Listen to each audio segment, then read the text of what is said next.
हम बनाएंगे भरवा बैगन। इसके लिए मैंने ये छोटे साइज का बैगन लिया है, देखें, ठीक है। तो इसको पहले हम कट करेंगे। इसकी जो ये डंडी है ये बहुत बड़ा डंडा है, तो इसको कट करके छोटा कर देना है, ठीक है। और इसका ये सब कट कर लेना है इस तरह से। और इस तरह से कट करना है एक साइड से, और देखना है अंदर में कुछ सड़ा हुआ तो नहीं है, सब सही ही है। अब इसे एक बाउल में पानी लेके इस पानी में डिप कर देना है। सभी बैगन को इसी तरह से कट करना है। पहले इसकी डंडल को छोटा करना है, फिर ये इस तरह से कट करना है, इस तरह से।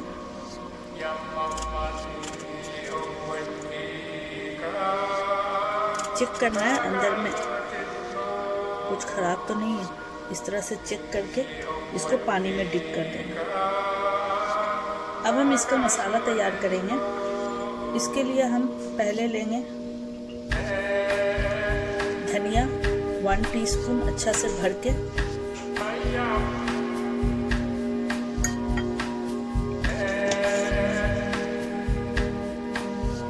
गरम मसाला, जीरा पाउडर, ब्लैक पेपर पाउडर, हल्दी, red chilli powder, salt, lemon juice,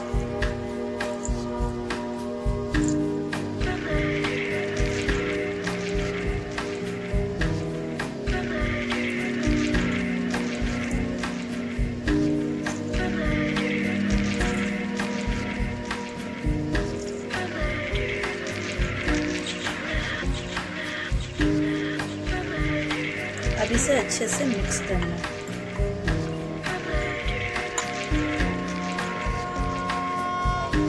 अगर ये मिक्स पेस्ट नहीं बन रहा तो इसमें ज़रा सा पानी ऐड कर दीजिए।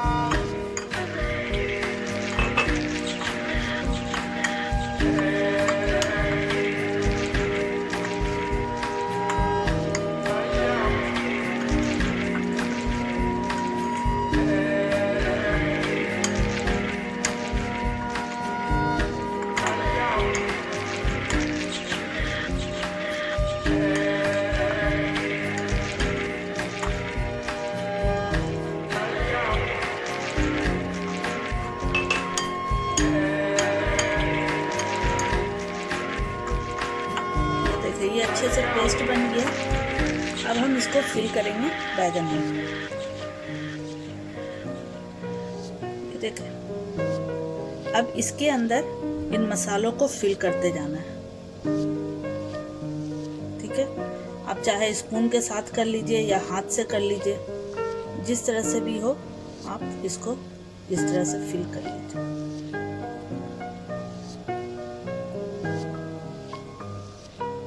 इस तरह से फिल करना है, ठीक है। तो हम फिल करके सबको रखते हैं। ये हमने फिल कर दिया बैगन को, और इतने मसाले बच गए थे। इसको हम जब मसाला ग्रेवी बनाएंगे तो इसको हम उसी में ऐड करेंगे, ठीक है। तो अब हम कुकिंग करते हैं। कढ़ाई में हम ऑयल ऐड कर रहे हैं।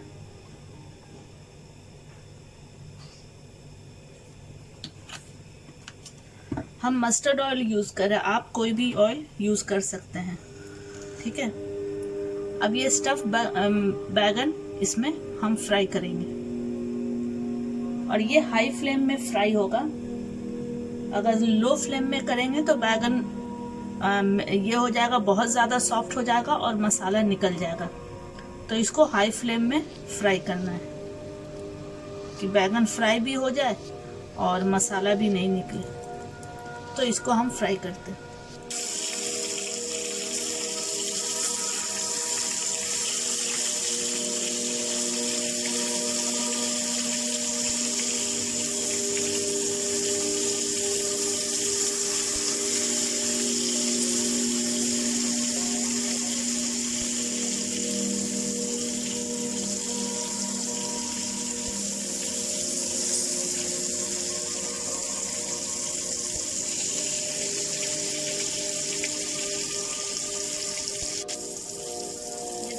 फ्राई हो गया तो इसको अब हम निकाल लेते हैं।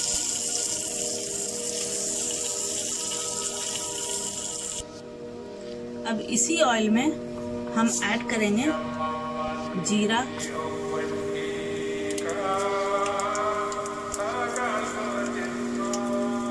मेथी दाना,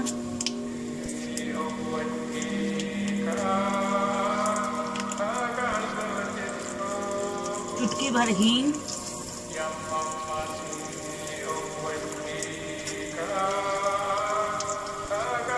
और ये पेस्ट है। इसमें एक मीडियम साइज ओनियन और एक मीडियम साइज टमाटर और 3-4 ग्रीन चिली, इसका मैंने पेस्ट बना लिया, वो ऐड कर दूँ।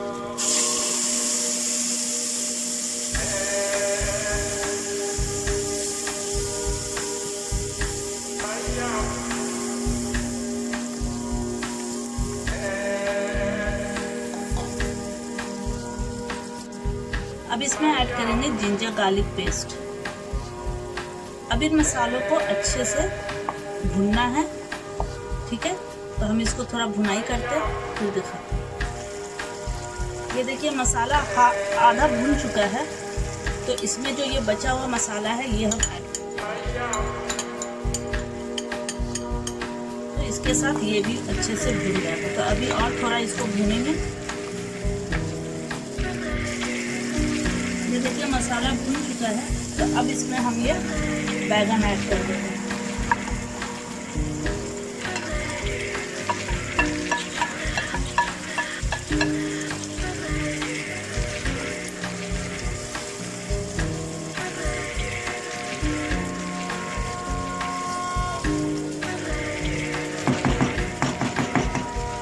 अब ये स्लो फ्लेम में कुक होगा, ठीक है। स्लो फ्लेम में ये दम पे इसका कुक होगा। तो अब इसको हम कवर कर दिया, अब इसको कुक होने देते हैं। जब बैगन टेंडर हो जाएगा तो इसको ऑफ कर देंगे। ये देखिए अभी थोड़ा इसका कच्चापन बाकी है, तो अभी और थोड़ा कुक होगा, फिर हम दिखाते हैं।